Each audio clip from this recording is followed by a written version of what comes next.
It's WG, bring you SMB, and in this game there is 6 different artifacts who all are unique in what they do and also give a significant power boost if used on the right character. Furthermore, you can upgrade these artifacts to not only increase the base stats but also work on using it on more characters simultaneously, as well as also unlocking that special talent at level 5. So, because most of us will only have unlocked the first 3 by now, the other ones, they take quite a bit of story progress, let's go into the very first 3 and talk about who are the prime and premier choices for you to be putting these artifacts on to get the most out of them.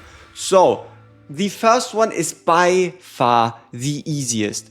To a degree, it does not matter who you put it on, you throw it on the DPS and you're golden. Yes, there is certain characters that make better use of this artifact, like for example a Van Helsing, who already has a 60% crit chance to work with through his talent, or someone who's also a bit underrated as of this moment, Thibault.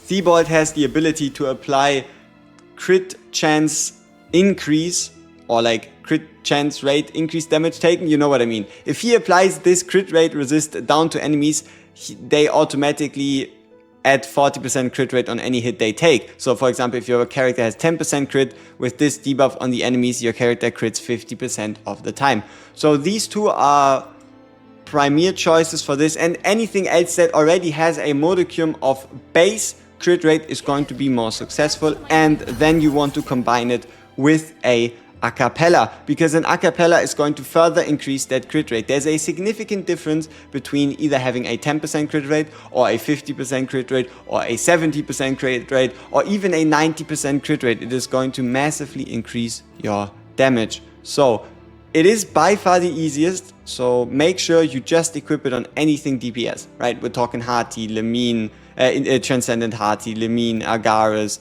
Van Helsing, Noah, you know the deal, right? There's a whole lot of them. But the other two, they do get a bit more specific, as well as also Van Helsing actually has 2 artifacts you can use on him. So let's go back to our vessels and let's talk about the second one, which honestly, up until this point, it's one of my favorites. If I'm honest with you, it's one of my favorite artifacts. Okay, there's only like 6, but what this does is when a summon dies or disappears, you restore 10% max HP on a 10-second cooldown. So let's first talk about who can all take advantage of that at all. So Amy has her summons, like for example, if you use it on an Amy and you use her ultimate makes her 3 Landis spirits, for example, disappear. Like yes, they're untargeted, but it does work on an Amy. Then if we go through the list, Noah is a no-brainer, right?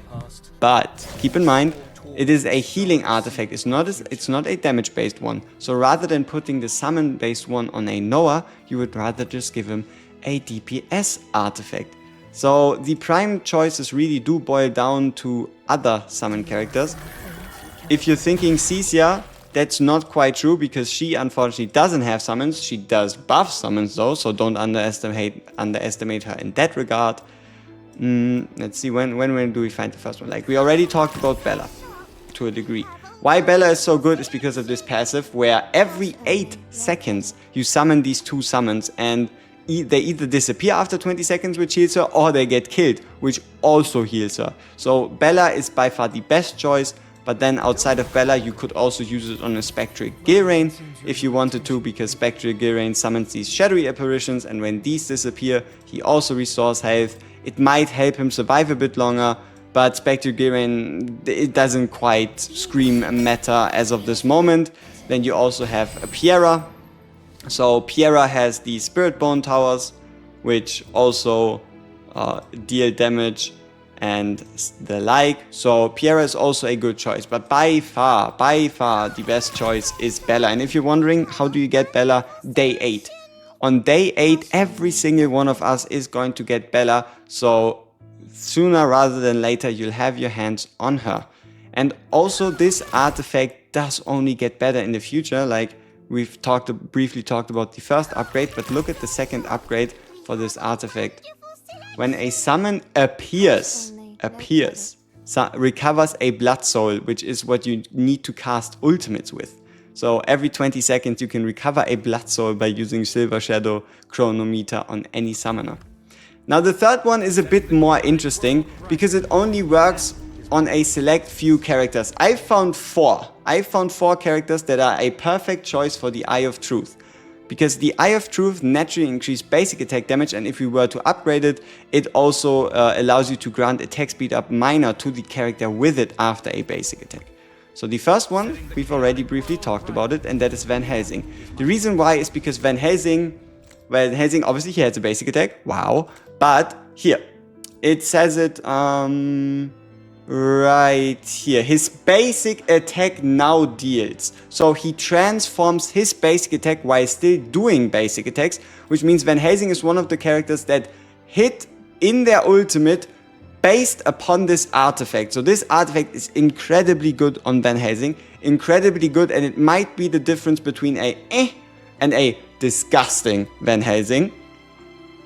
Outside of Van Helsing, there's then also Joanne.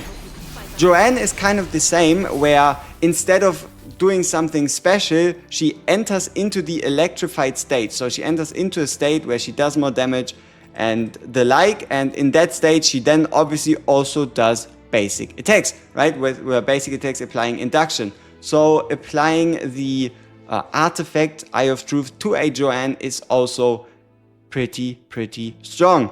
Next up, some of you might not even have like on the radar at all, is the big man Gilrain.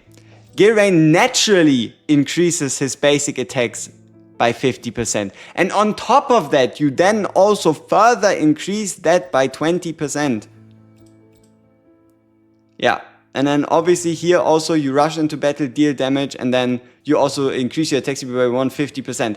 150% at 50%, then times 20% basic attack damage on a 150% multiplier.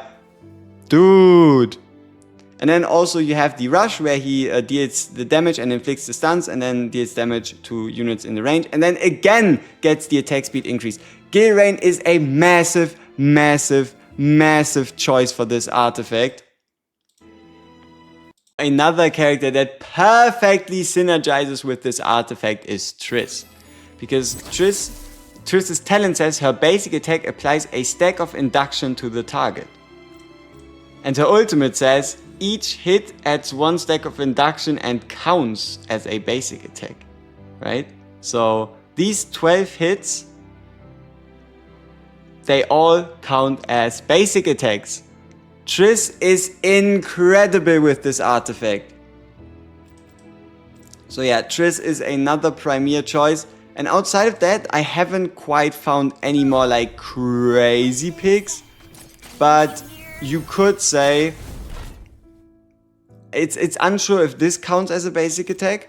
But in general, like assassins and such and characters that do attack quite a lot, like for example a Nicole, could also work very well with this artifact. So characters that you don't really just ult all the time with. And then obviously also where do we have Otavia, right? Otavia has the ability to grant herself that lifesteal, and then if she hits stronger with her basic attacks, it means she also gets better lifesteal. So yeah, these were all the characters you should consider for the first 3 artifacts in the game, and I hope that helped you out and may you rise in power.